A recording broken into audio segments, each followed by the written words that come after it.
your chances of getting lucid tonight have just skyrocketed. And in a minute, you're going to hear me give you the science that shows it's possible. What I would say is try it. You've got nothing to lose. Once you become lucid in your dream, the brain doesn't think you're sleeping. The brain doesn't think you're imagining. The brain doesn't think you're dreaming. The brain thinks you're awake.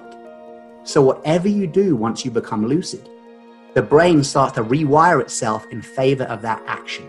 This means you can literally get better at physical, real-life stuff through practicing it in your lucid dreams. Whatever you do in the lucid dream profoundly affects the 2/3 of your life that you spend awake. It is one of the most powerful tools for life manifestation I have ever come across.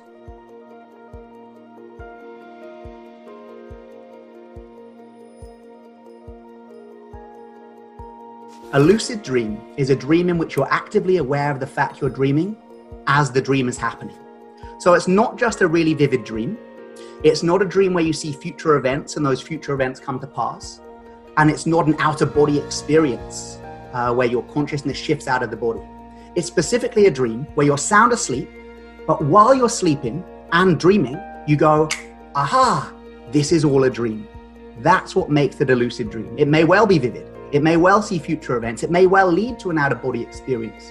But by definition, a lucid dream is simply a dream where you go, aha, I'm dreaming as the dream is happening. Lucid dreaming actually happens in REM dreaming sleep, which comes at the end of your 90-minute sleep cycle. So you are totally asleep when you have a lucid dream. So you're not half awake, half asleep. You are dreaming.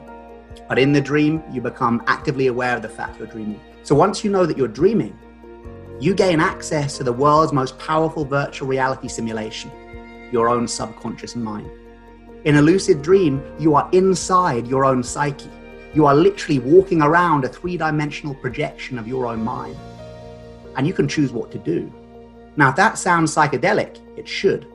You know, there's a renaissance in psychedelic experience now, psychedelic therapy and all this stuff, and some of it's really, really great. But if you want a free psychedelic experience, where you don't need to, go and see a shaman in the Amazon, where you don't need to find some dude on the street, you can go into your own mind in bed. Because in the lucid dream, you have access to this huge psychedelic experience. So once we're lucid, we know that we're dreaming, we can choose what to do. Anything you can treat through hypnotherapy, you can also treat through lucid dreaming. So working with trauma, as I've mentioned before, working with negative thought programming, working with life skills rehearsal, working for confidence boosting, but also just like hypnosis can be used for a stage show, also lucid dreaming can just be loads of fun. I do not want to give anyone false hope. So I'm going to tell you now, these are anecdotal reports. There's not been a scientific study on it. I'm currently part of a research team that has applied for funding to try and get the research grant for this, so hold tight. But right now, we've only got anecdotal reports. However, it seems that in the lucid dream state, because you're in a 100% visualization, as I mentioned before, because you can't get more of a visualization than the lucid dream, if you apply visualized healing techniques within the lucid dream, it seems to have a very powerful effect. Now, you might say, oh, it's just a placebo. Okay. But anyone who says just before the term placebo does not understand the placebo. The placebo is not just the placebo. It should be, wow, the placebo.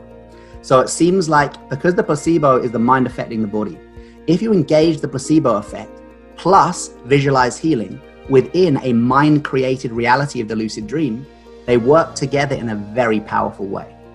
I used to wear glasses. You'll see in my early videos, all my YouTube videos, I've got glasses on. I now don't wear glasses. That took me 3 or 4 lucid dreams. I wouldn't say my eyesight's 100% now, but I'll tell you what, I don't need glasses. I don't need glasses I used to. Watch the theater, go to cinema, stuff like that. I just don't need them. I'm gonna give you what I call the 3 Ds, right? These are your kind of first steps to lucid dreaming. Number 1, dream recall. You are dreaming. Everybody dreams every night. The only difference is, do you remember your dreams? Do you not? There's no way to stop the human brain from dreaming other than a heavy head injury or a stroke or a head trauma.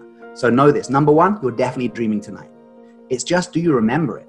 If you sleep 8 hours a night, you're dreaming for 2.5 hours of those. But why don't we remember? Possibly because if you think you don't dream, you don't try and remember. And now you know you do dream. It's as simple as this. Before bed tonight, try and remember. Sit on the edge of your bed and go, you know what? I want to check if this guy is real. I want to check if this does for real. So tonight I'm going to remember my dreams. 70% of the time, that's enough just to have the intention to remember your dreams before bed. But here's my technique to supercharge it. I mentioned this term hypnagogic. The hypnagogic state is that transitional state of mind as you're falling asleep. It's the kind of drowsy bit like that. Hypnagogic, it's a natural state of hypnosis. So as you enter that state tonight, drop a hypnotic suggestion into your mind. It's this: tonight I remember my dreams. I have excellent dream recall. Tonight I remember my dreams. I have excellent dream recall. If you fall asleep tonight reciting that over and over again, in the Tibetan tradition, we'd say you do it 21 times. 21 times as you fall asleep, implanting that heavy hypnotic suggestion to recall your dreams. That's step one. The second D, dream diary. I've mentioned it already. When you wake up in the morning or in the middle of the night, we've all had it. We wake up at 4 o'clock to pee and we're like, oh, I had a life-changing dream. I'm never going to forget this one. I'll write it down in the morning, and then morning, boom, like the memory of a dream, right? So write it down even if it's the middle of the night. The reason we write down our dreams is not only to solidify the memory. We know if you're studying for an exam, right, to write something out helps with the memory, but also to spot patterns. That's the third D, dream signs. A dream sign is any aspect of the dream that can reliably indicate to you that you're dreaming. So dead relatives, ninja babies, talking animals, whatever, you know, the crazy stuff that happens in your dreams. If it doesn't happen in your everyday life, it's a dream sign. By writing down our dreams, you start to catalog your dream signs. You'll be like, oh, let's say maybe you keep the dream diary for 1 week. At the end of the week, you go, oh, look, I always dream I'm back at school, but I'm an adult. I always dream of my dead grandma, but she died 20 years ago. So you start to see these patterns emerging. And when you see those patterns, you tell yourself, okay, so before bed, you go, well, if between now and breakfast, I see my dead grandma, I gotta be dreaming. I must be dreaming. If between now and breakfast, I'm in a school, I must be dreaming. I've got to be dreaming. You implant these lucidity triggers. So we dream recall to set the intent. We write down the dreams to spot the patterns, to recall the dreams. And then we spot the patterns and create lucidity triggers. You can spend your whole day, every time something weird or strange or unexpected happens, don't ignore it. Just stop and go, well, could this be a dream right now? Now, I'm not nuts. I know I'm not dreaming right now, but I'm creating a habit of mine that whenever something weird happens, I stop and I go, could I be dreaming right now? And then I look at my hand. I might do a hand check my fingers and thumbs. Okay, I'm awake. Because in a dream, if you check your hands twice in a row, often something changes. You might get an extra finger, your hand might melt. It's a thing to do with a brain network that doesn't get much blood flow in the pre-lucid dream state. So you try and use that brain network, it kind of glitches. It can't work detailed patterns. If you found the video informative, then hit the like button. Comment your thoughts down and share to spread the word. Also, a sub to the channel would be motivating. Just wait, we also have over 300 videos to watch. Just click left or right. Keep inspiring.